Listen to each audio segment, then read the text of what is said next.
Dit is my voorreg om elkeen weer eens te groet in die wonderbaarlike naam van ons Here Jesus Christus, ons verlosser en ons saligmaker. En weer eens die gebed van my hart is dat die woord van die Here kragtig in ons elkeen sal werk.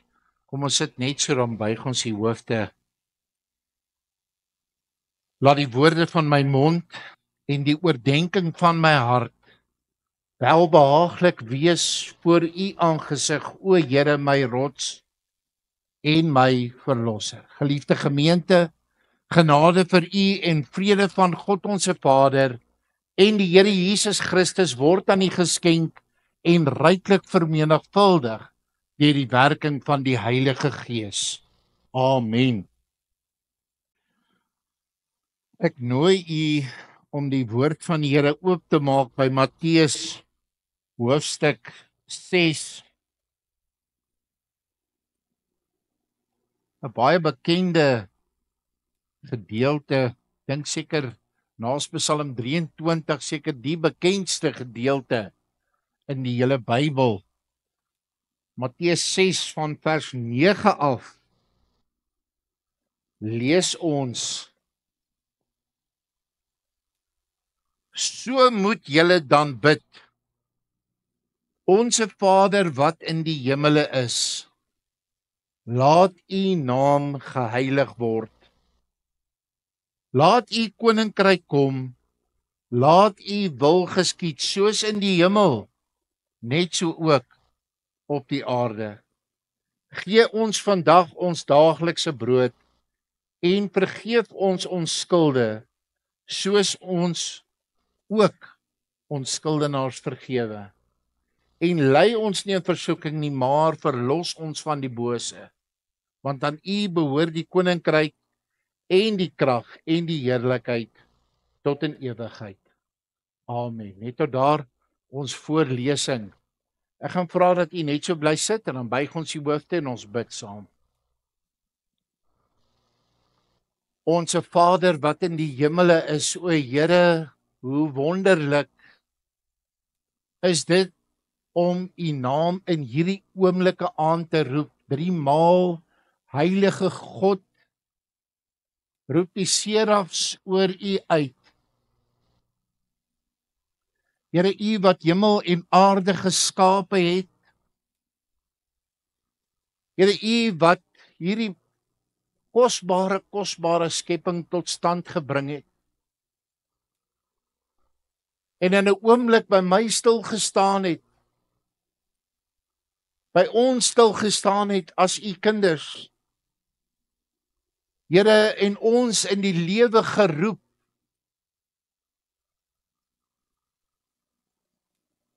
En Here, U het dit gedoen omdat U 'n volk vir U wou gehad het. 'n nalatenskap, o Here, om U te dien en U te eer. En dit is hoekom ons hier is vandag, o Here, om U te verheerlik.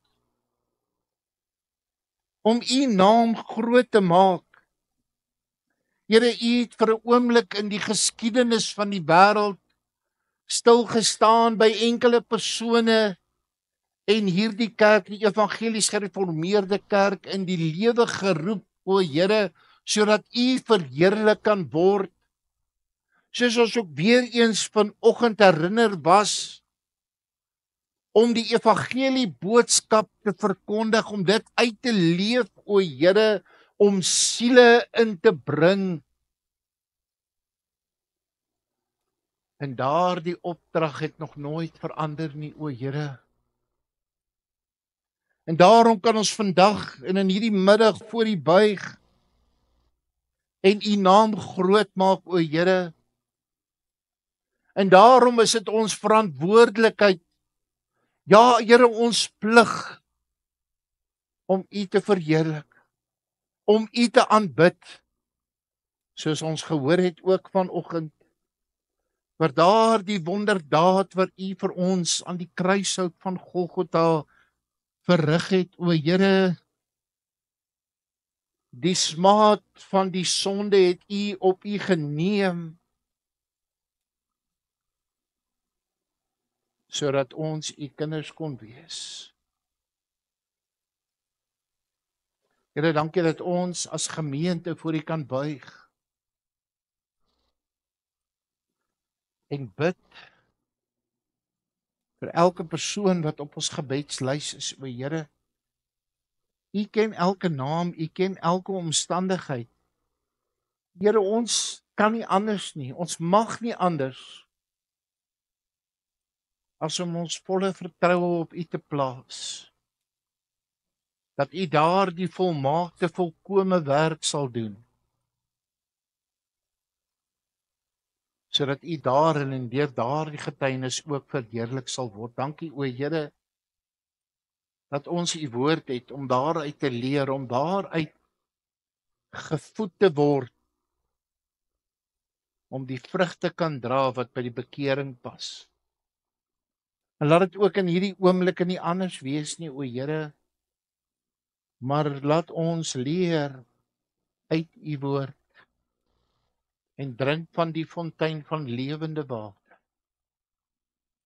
Amen.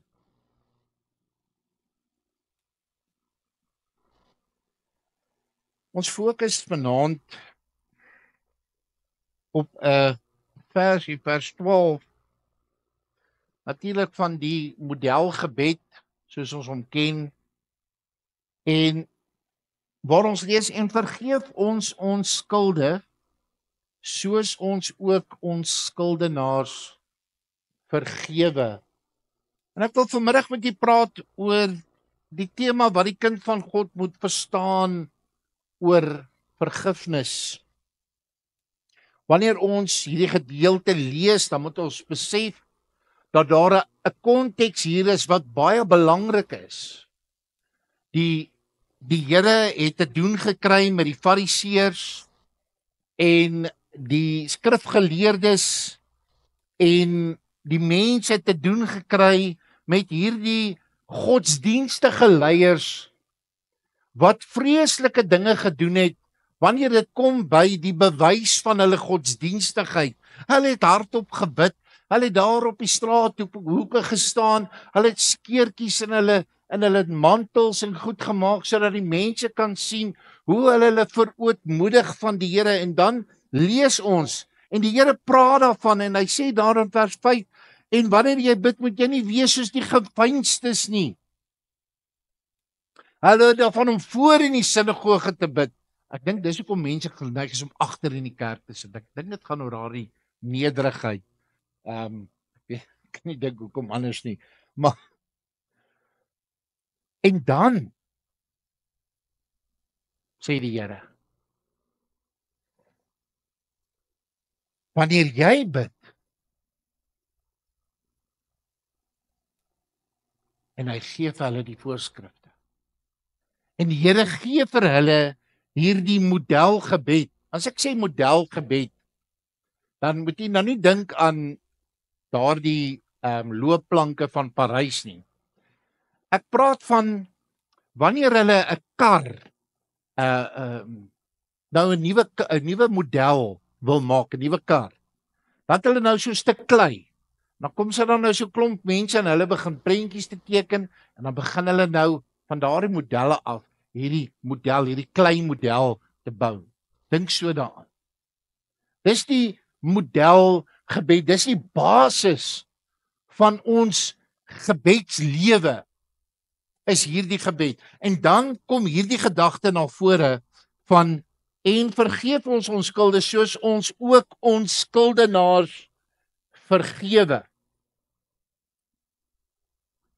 Nou hierdie is die 5de versoek in hierdie gebed wat die Here sy disippels leer. Dit is hoe julle moet bid tot die Vader in die hemel. En wat die disippels moes leer is dat hulle moes bid vir vergifnis van sonde. Nou dis opvallend dat net die vorige vers vir ons sê, gee ons vandag ons daaglikse brood. En dan eers sê Jesus, en vergeef ons skulde, soos ons ook ons skuldenaars vergewe.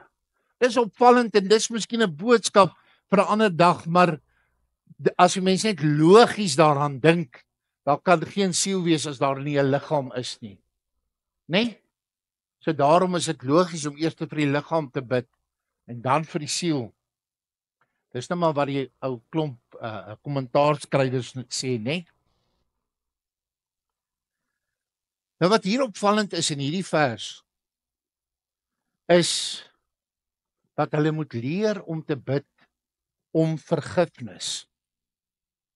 Maar hulle moes ook leer om te kon vergewe, om te leer watter seën daar in vergifnis vir hulle was. Jy sien, wanneer daar 'n kwalifikasie moes wees om vergewe te kon word, dan was dit natuurlik die bloed van die Here Jesus Christus. En wat het die bloed van die Here Jesus Christus vir die mense gedoen? Dit het hulle, ons lees dit in 1 Johannes 3 vers 1, kyk wat 'n groot liefde die Vader aan ons bewys het, dat ons kinders van God genoem kan word. Om hierdie rede ken die wêreld ons nie, omdat dit hom nie geken het nie. Daardie voorreg om 'n kind van God genoem te kan word, om 'n kind van God te wees. En dit is ook die kwalifikasie om die seën te kan ontvang om te vergewe.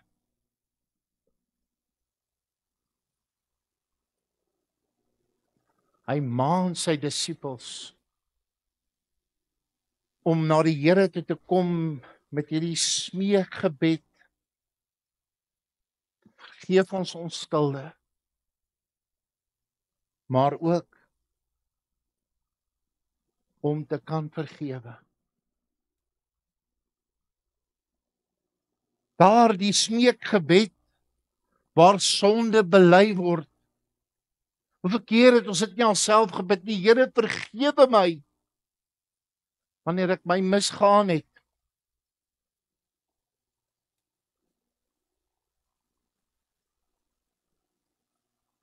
Matteus 6 het ons gelees, en vergeef ons ons skulde.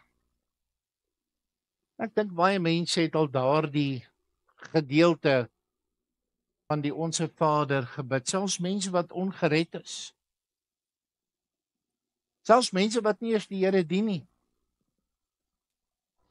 Here, vergewe my sonde, en as U dit doen, en as U hierdie situasie omdraai en verander, dan sal ek U dien. Dan sal ek U volg, dan sal ek U eer. Ek dink daar's ook 'n ander ding wat miskien bietjie meer relevant is. Sover dat in die wêreld hierdie persepsie bestaan dat net Christene moet vergewe. Niemand anders hoef te vergewe nie, maar die kinders van die Here, hulle moet vergewe. Jy moet vergewe, hoor nou. En dis die rede, dis nou die kwalifikasie, nie verstaan. Jy moet vergewe want jy sê jy's 'n Christen. En Christene moet vergewe. En nou kom die vraag. Is die mens, enige mens, gered, ongered, maak nie saak nie, is die mens verplig om alles te vergewe sonder enige geregtigheid? Om dit wat verskuldig is, sonder enige betaling, sonder enige regmaking, net kwyt te skel? Soos God in die Here Jesus Christus gedoen het? Is dit wat die mens van die Here of die mens verwag? Is dit wat die Here van die mens verwag? Dit moet ek eintlik sê. Jy sien, wanneer ons praat oor hierdie gedagte van vergifnis, dan koppel ons geregtigheid daaraan. Ek kyk, en weet julle, ek mag eintlik nie praat nie. Want ons mense, nê, wat verskriklike dinge deurgaan.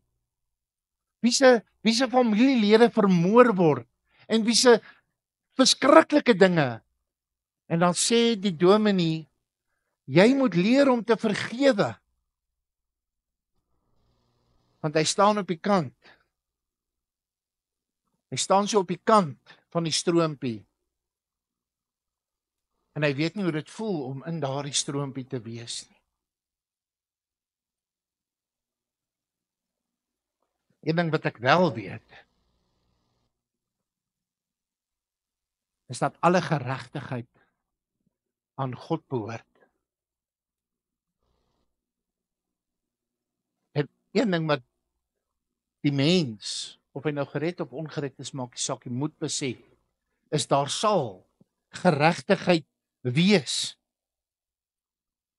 En die Here sal nie sy kinders oproep tot geweldpleging om eie geregtigheid nie in eie hande te neem nie. Die Here sal nie inmeng met 'n wet en 'n landswet wat hy daar gestel het nie. Dominee, nou moet jy versigtig wees. Want sê ons baie keer, ons regering dien nie die Here nie. Maar die Bybel sê dan dat alle gesag aan die Here behoort. So wat nou? Nou moet ons besluit. En ek het al baie daaroor gepraat. Maar dit is vir my so belangrik. Nou moet ons 'n besluit neem vandag. Is die Here in beheer van alles? Ja of nee? Nee, ja, hy is dominee, behalwe net die regering, hy is nie daar in beheer nie. Nee. Ons gaan terug na die oorspronklike vraag toe. Is die Here in beheer van alles? Ja of nee? Ja, dominee, maar behalwe net hierdie potholes. Hy's nie in beheer daarvan nie. Nee, kom ons gaan terug. Ons verstaan nie die vraag nie. Is die Here in beheer van alles? Ja, hy is. En daarom sal daar geregtigheid wees. Daar sal geregtigheid wees. Wie van julle, ek het nou die man se naam vergeet. Onthou, maar sy medepligtige was Joey Haarop gewees. Van wie praat ek? Wie? Gert van Rooyen. Wie van julle onthou Gert van Rooyen? Gert van Rooyen wat al daai kinders vermoor het. Nou hoeveel jare na daai moorde gepleeg is, daar geregtigheid gekom. Mense sê, "O, dominee, daar het nie geregtigheid gekom nie. Hy's dood en niemand weet daarvan nie." Ek julle vertel. Toe hy voor die lewende God gestaan het, was daar geregtigheid. Hoekom kan ek dit sê? Want ek weet dat God in beheer is. Maak nie saak wat mense dink.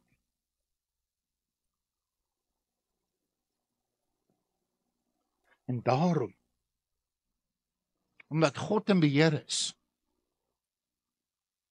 wil die Here nie hê ons moet wraak neem nie. O, dominee, alweer. Jy moet nou fyn loop hierso, hoor. Maar dis wat ons baie keer wil doen, ek wil my verlustig in die wraak. Want ek het hierdie woede in my hart. Nou moet geregtigheid wees.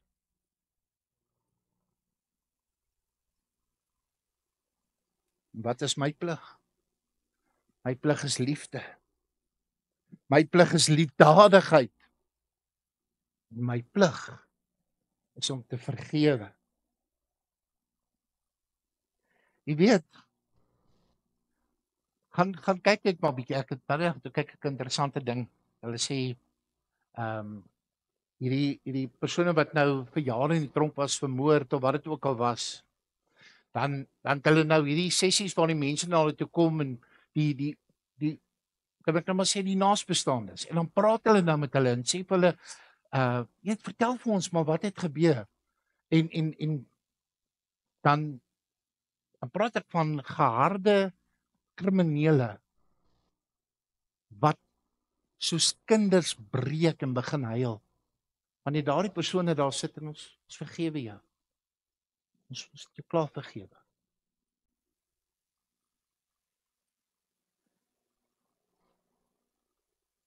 Want ons besef nie wat se buitengewone gevolge vergifnis het op almal wat betrokke is by vergifnis nie. Want dit is nie net jy wat 'n persoon vergewe nie, maar dis ook daardie persoon wat die vergifnis ontvang.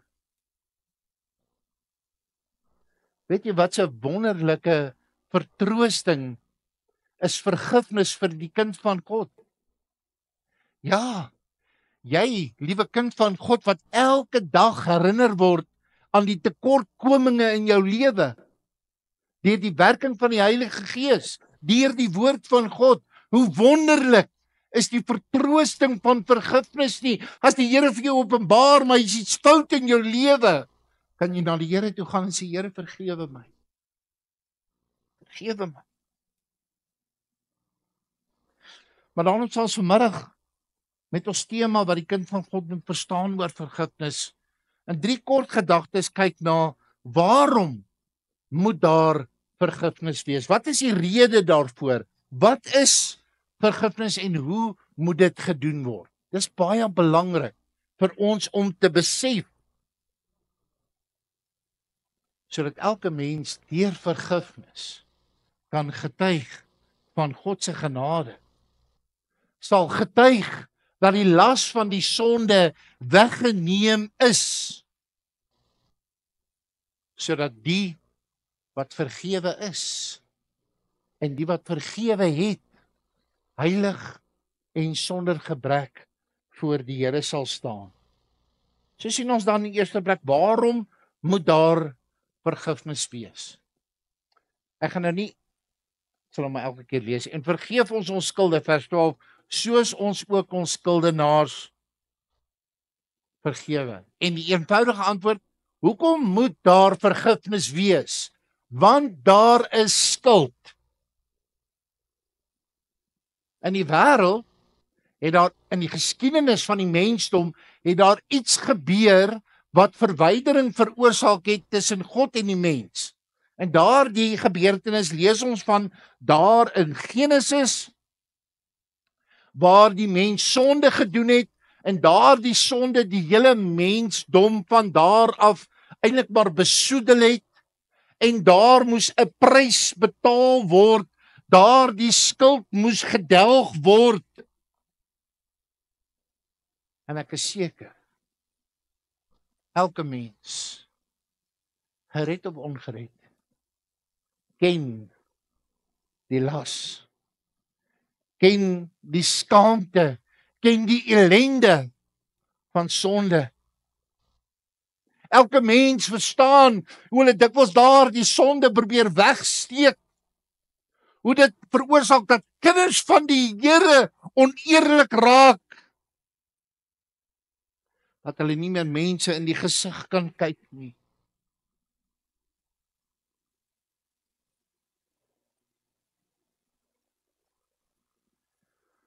Sonder vergifnis sou sonde gelei het tot 'n stortvloed van skande en uiteindelik dood en ondergang vir die hele mensdom.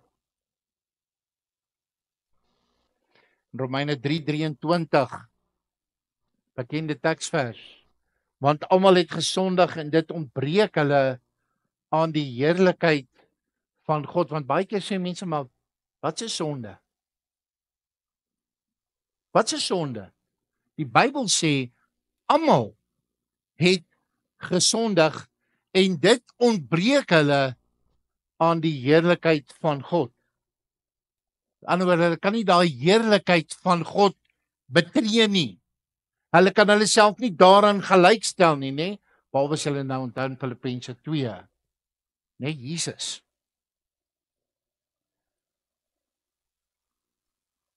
Jy sien, straf en oordeel is die noodwendige gevolg van sonde. Dit moet so wees. Dit is so. En as dit nie so is nie, dan lei dit tot ongedissiplineerde mense. Kinders, nee, as hulle nie getugtig word nie, dan word hulle stout. En hulle doen naderhand erger en erger en erger dinge. Straf en oordeel is die noodwendige reaksie van God op sonde. Romeine 3:21, maar nou is die geregtigheid van God geopenbaar sonder die wet, hoor nou, vers 22, die geregtigheid, daai woordjie geregtigheid, naamlik van God deur die geloof in Jesus Christus. En dan vers 24, en hulle word deur sy genade sonder verdienste geregverdig deur die verlossing wat in Christus Jesus is. Die woorde van Paulus daar in Efesiërs 2 vers 8, want uit genade is julle gered deur die geloof, en dit nie uit julleself nie, dit is die gawe van God, nie uit werke nie, sodat niemand mag roem nie. Vir sonde, vir die skuld van sonde, liewe broer en suster, is daar een plaasvervanger wat die oordeel en die straf van God gedra het. En dit is Jesus Christus. Niks anders. Niemand anders. Filippense 2, daarvan vers 8.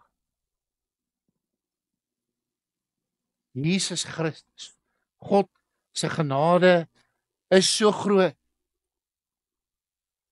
dat hy die sondeskuld van die hele mensdom uitgedelg het. Hoekom moet daar vergifnis wees?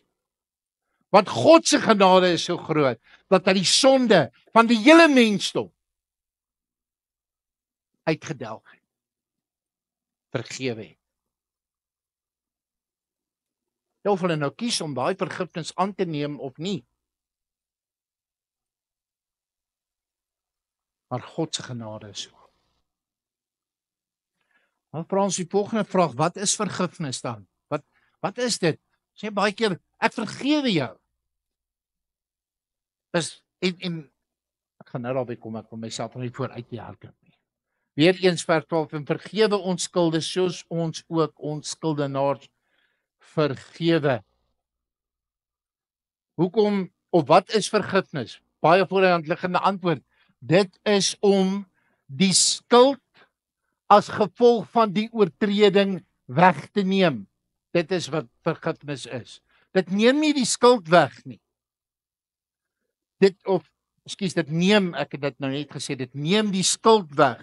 En nou moet ons hier onderskei, want dit is nou belangrik, en dis kom ek myself amper de mekaar gepraat het. Die fokus was op die skuld, op die aandadigheid van die oortreder, né? Die skuld van die oortreder, en nie die oortreding self nie. En dis mos nou half logies. Weereens 'n baie ekstreme voorbeeld, en julle moet my verskoon.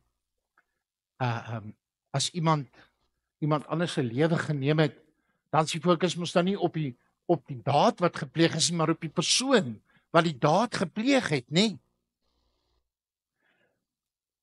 Die oortreding kon nie in vergifnis, of die daad kon nie in vergifnis ongedaan gemaak word nie. Ek onthou my ma gaan seker hierdie preek uit, maar ek kan met vrymoedigheid oor haar praat. As ons iets gebreek het in die huis, kyk, en sy het dit gehoor, dan gebeur daar's moeilikheid. Verstaan?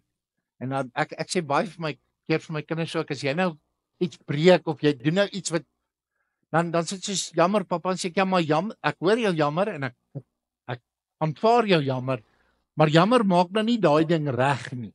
Hy's nog steeds stikkend. So my probleem gaan nie weg omdat jy jammer gesê het. Miskien gaan jou skuldgevoel weg. En dit is eintlik maar die doel, né, van vergifnis. Die Here sê hy vergewe ons, en as hy ons vergewe, Dan wat doen hy? Hy verwyder die oortreding van ons so ver soos die ooste van die weste, met die implikasie daarvan dat daardie oortreding nooit kan weggaan nie. Hoor nou. Maar my skuldgevoel daaromtrent kan hy van my wegneem. Want jy sien, as daar geen vergifnis kon gewees het nie, as daar geen vergifnis was nie, dan was daar geen offer nodig nie. As God nie vergewe het nie, hoekom het Jesus aan die kruis gesterf? Wat sou die doel daarvan gewees het? Efesiërs 2:17 en hy het die evangelie van vrede kom verkondig aan julle wat ver was en aan die wat naby was. Dit, liewe broer en suster, is die wonderwerk van die evangelie boodskap. En in daardie evangelie boodskap, daardie kosbare boodskap van Jesus Christus aan die kruis en dit wat hy gedoen het, daardie gawe van God is vergifnis van sonde.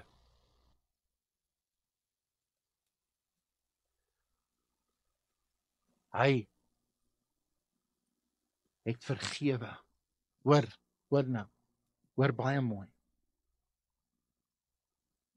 God het nog voor ek geweet het dat ek Jesus Christus gaan nodig hê om vir my sonde aan die kruis te sterf, met ander woorde nog voor ek gebore is, het Jesus Christus reeds vir my sonde aan die kruis gesterf.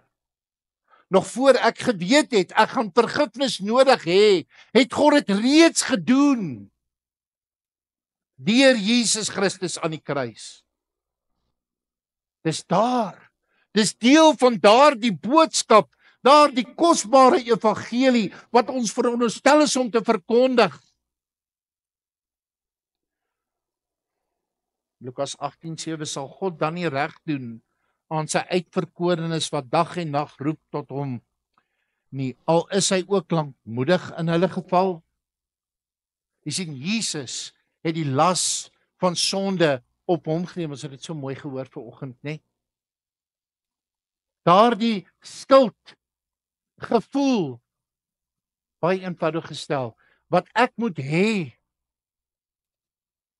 oor dit wat Jesus aan die kruis deurgegaan het hy op hom geneem, sodat ek nie met daai skuldgevoel hoef te leef, sodat ek my fokus op die Here kan plaas. Hy het dit op hom geneem, sodat die mens nie daardie ondraaglike las van skuld hoef op te neem en voor God te gaan staan. Daarom het hy dit gedoen. Ons sien ons in ons laaste gedagte, hoe moet vergifnis plaasvind? Vergeef ons ons skulde, soos ons ook ons skuldenaars vergewe. Dit klink so maklik. Dit is maklik om dit te bid. In ons rympie. Baie keer. Ons het hierdie, ek dink daar's 'n generasie wat die Psalm 23 in die Onse Vader verstaan op skool geleer het. En dan sê hulle, vergewe ons ons skulde soos ons ook ons skuldenaars vergewe, sonder om te besef wat hulle sê. Jy sien, wanneer daar sonde teen God is en die mens wend homself tot die Here in sy binnekamer of waar dit ook al mag wees en ons sê, Here, vergewe my, met 'n opregte hart, wat is ons verwagting, liewe broer en suster, dat die Here ons sonde sal vergewe en soos sy woord sê, nooit weer daaraan dink nie. Die skuld daarvan is weg, al het die daad gebeur. Dis nie meer in my hande nie, dis nou in die Here se hande. Die skuld daarvoor is weg, maar ek is nog steeds aandaag. Ek praat nou uit 'n regswetlike oogpunt uit, as jy iemand in iemand se kar vasry as prins, En jy kan vir die ou jammer sê, hy kan vir jou sê, ek kan vir jou jammer, maar jy gaan nog steeds betaal vir die skade.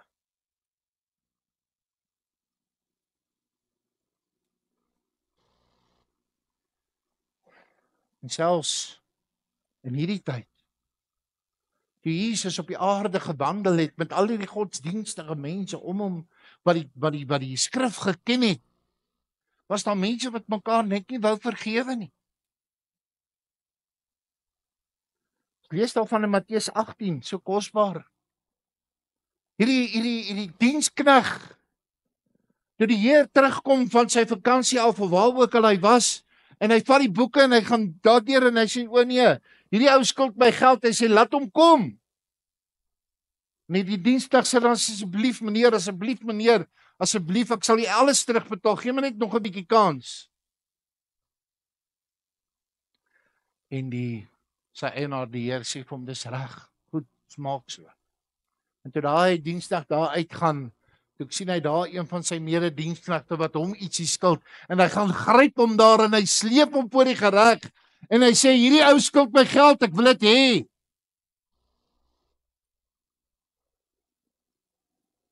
Jy sien, hy mag vergewe word, maar die ander ou mag nie vergewe word. Kolossense 3:13, verdra mekaar en vergewe mekaar as die een teen die ander 'n klag het. Soos Christus julle vergeef het, so moet julle ook doen. Liewe broer en suster, besef ons wat dit beteken om soos Christus te vergewe. Besef ons wat ons vir die Here sê. As ons vir die Here sê, Here, vergewe ons skulde soos ons ook ons skuldenaars vergewe. Besef ons wat ons dan vir die Here sê. Ons sê vir die Here, Here, meet my aan die standaard waarin ek ander mense meet.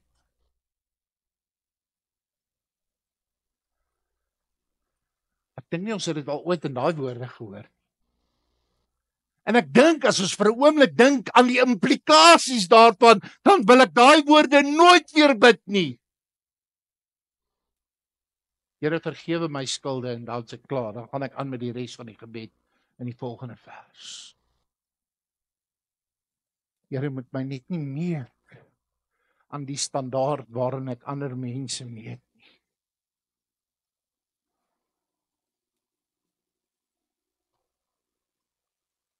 Verdra mekaar en vergewe mekaar as die een teen 'n ander 'n klag het, soos Christus julle vergeef het, so moet julle ook doen. Dit is die gees wat in die gemeente moet heers, 'n gees van vergifnis. Jy kan nie met God versoen word, hoor, en dis nie ek wat so sê nie, dis die Bybel wat so sê, hoor, jy kan nie met God versoen word, as jy nie met jou medemens versoen kan word nie. Jy kan nie vrede met God hê, as jy nie vrede met jou broer en jou suster in die gemeente kan hê nie. Kan nie.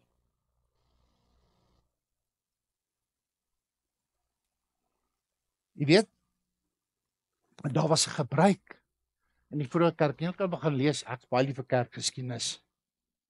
Daar was 'n gebruik in die vroeë kerk dat wanneer daardie nagmaal geleentheid naderkom, dan het daardie gemeentelede na mekaar se huis toe gegaan en gaan vergifnis vra of vergifnis gee.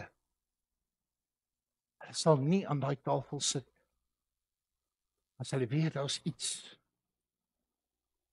wat daar dalk tussen hulle en iemand anders is.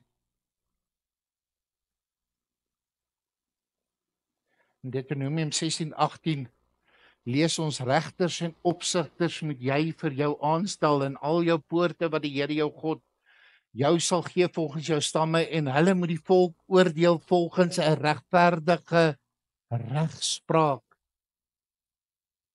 Ons moet vergewe, liewe broer en suster. Al in ons opinie lyk dit asof geregtigheid nie seëvier nie. Al lyk dit asof dinge onregverdig is. Omdat dit vir ons so lyk, beteken dit nie regverdigheid sal nie geskied nie.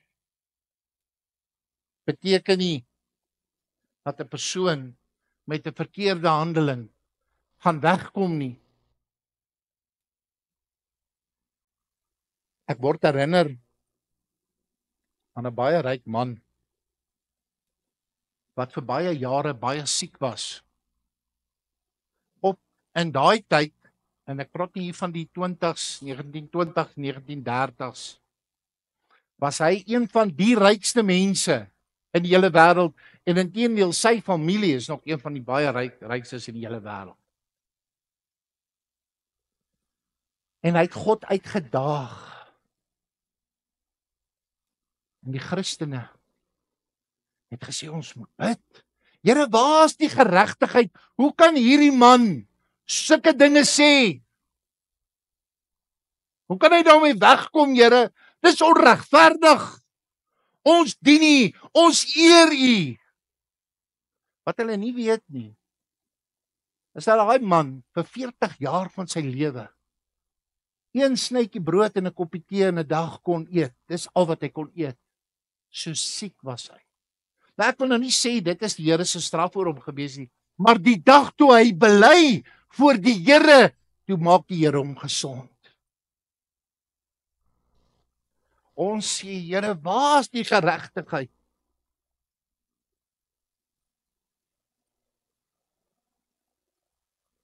Hoekom moet ek vergewe? Hoekom moet ek iemand vergewe wat my te nagekom het, as daar geen geregtigheid is nie? Efesiërs 5:27. Sodat hy die gemeente, hoor nou, sodat hy die gemeente, die kinders van die Here, hoor nou, voor hom kon stel verheerlik, sonder vlek of rimpel of iets dergeliks, maar dat dit heilig en sonder gebrek sou wees. Liewe broer en suster, dit is hoekom kinders van die Here moet vergewe. Dis nie lekker nie,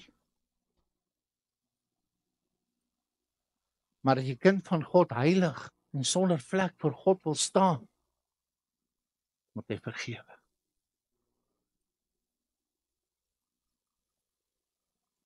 Ek sluit af.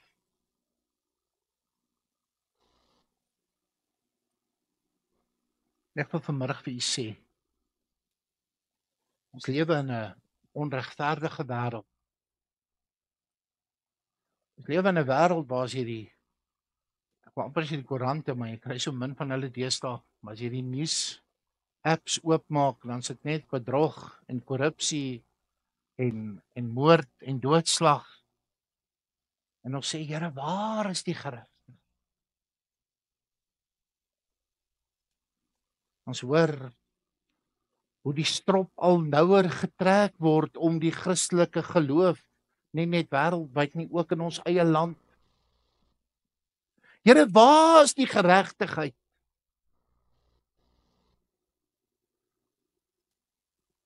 Ons moet een ding besef, lieve broer en suster, vanaand, die Here is in beheer. Die Here het nog nooit beheer verloor van die wêreld nie. Die Here het nog nooit beheer verloor van ons omstandighede nie. Die Here is ons geregtigheid. Die Here, liewe broer en suster, sal die saak beredder. En daarom, liewe broer en suster, moet u leer om te vergewe. Nie ter wille van mense nie. Nie ter wille van omstandighede nie. Nie ter wille van daardie ou wat jou te nagekom het nie. Maar ter wille van jou eie siel, jou eie stand voor die Here. Onthou dit. As jy alles vergeet wat ek vandag gesê het, onthou net dit. Alle gesag behoort aan die Here. Alle geregtigheid behoort aan die Here. Die wraak, liewe broer en suster, kom u nie toe nie. Die plig van liefde en liefdadigheid is dit wat op u gelê is. Mag in hierdie gemeente in u harte vandag daar die gees van vergewing ontspring. Daar die gees van vergifnis. Mag dit die getuienis word van hierdie gemeente, broers en susters, van kinders van die Here. Daar die gees van vergifnis. Dat daar die getuienis van die gemeente kan wees dat die las van die sonde skuld weggeneem is. Dat die getuienis sal wees dat die kinders van die Here rein en heilig en sonder gebrek voor die Here staan. Amen. Kom ons sit net so, dan buig ons die hoofde. Hemelse Vader, o Here,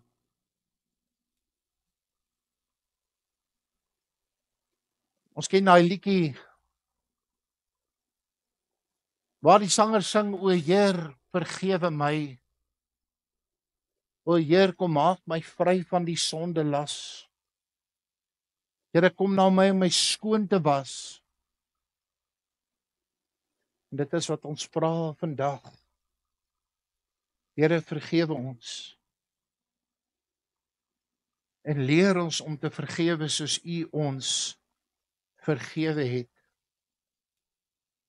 U het vir ons sonde aan die kruis gesterf. Het die las, die skuld, die smaad, die bespotting van die wêreld op U geneem, om die las en die skuld van die sonde op U te neem, en dit vir ons te dra, en daardie prys, o Here, was nie te swaar nie.